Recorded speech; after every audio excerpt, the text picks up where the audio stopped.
da política. Eu não vou falar da diretriz, isso aí é a Regina que vai fazer.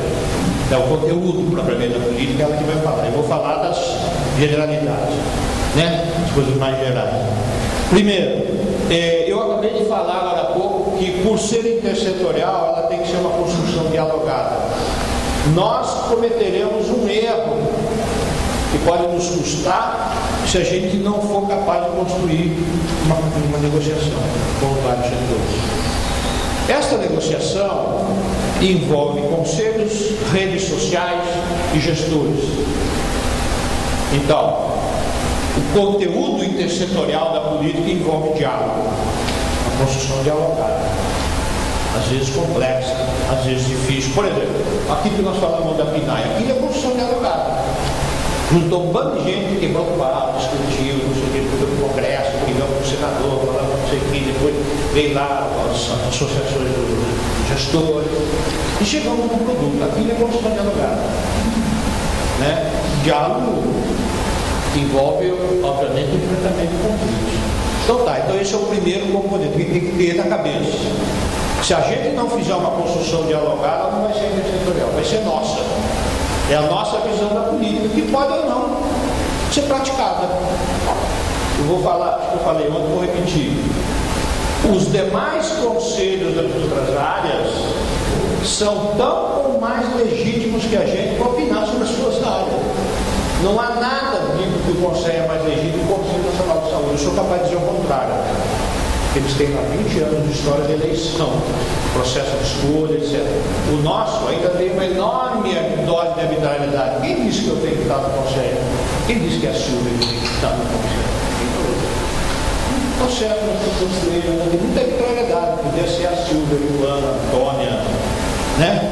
Então, essa construção dialogada, ela significa o seguinte: a relação entre os setores tem que ser pautada pela autonomia e respeito dos processos decisórios, mas a tentativa de chegar a metas comuns.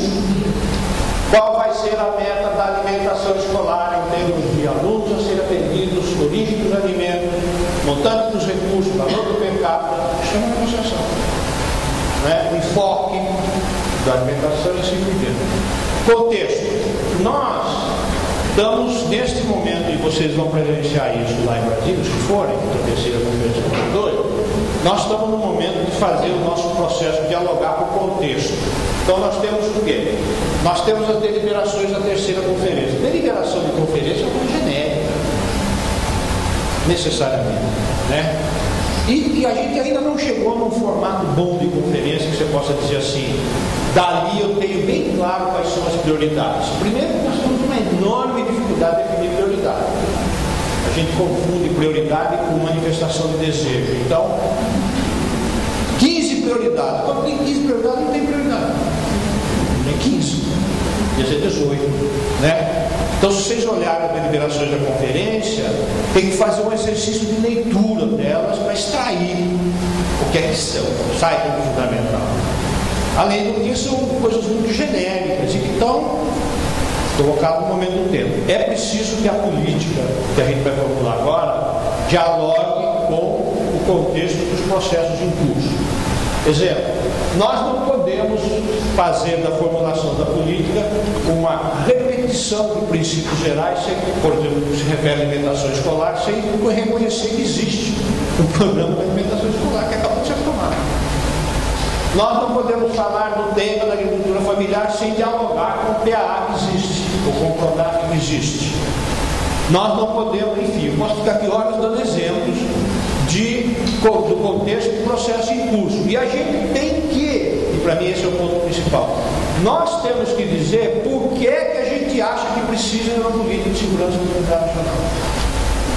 Para nós parece óbvio, sai falando, né? Tem que ter por quê? O que é que diz que precisa? Quais são os fatores do contexto que dizem que precisa?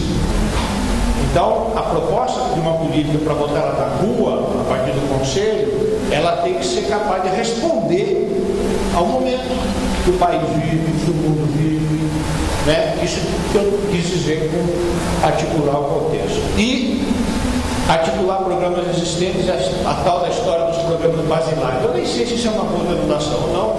Na segunda conferência, mais dois que apareceu. Qual é a ideia?